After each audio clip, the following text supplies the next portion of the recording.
My mom has a story where she says the first drawing that she remembers me doing, and she asked me what it was, and I said it was a man thinking about himself.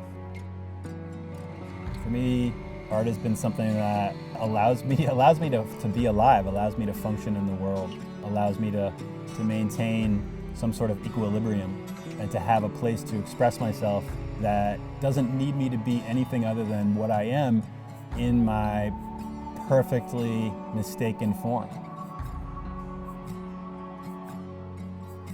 I'm Jason Jägel. I'm a painter. So my dad was red-green colorblind, and I remember being in his studio a lot, and he'd be painting, and he'd be picking up these tubes of paint and reading the label. And he painted a lot of red and green, a lot of portraits with red and green in it in kind of dramatic ways. And I don't know, I guess he couldn't see those things. But I know that I picked up something about color palette from him because he had a strong relationship to it. And like I said, I've been mixing colors. Mixing colors is a really important part of my practice, and I spend a lot of time doing it. And lo and behold, after 20 years, 20, 30 years, that's a lot of hours put into just the act of mixing colors. As a kid, I was always really captivated by stories. And as an artist, that's the kind of experience I want to have for myself in the process of making. I want to make something that puts me into that kind of state of mind of enthusiasm and real emotional experience.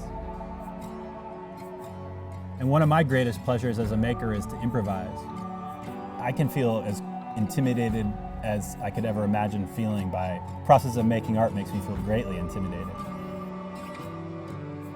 When I start off with something that I have no prescribed agenda for, it's almost easier to face the blank page because I could start off with a mistake straight away. I could start off with a scribble.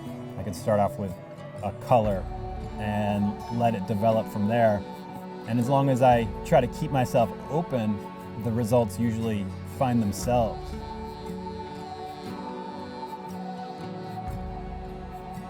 And so I'm really experiencing this neighborhood day to day and have a relationship to this place.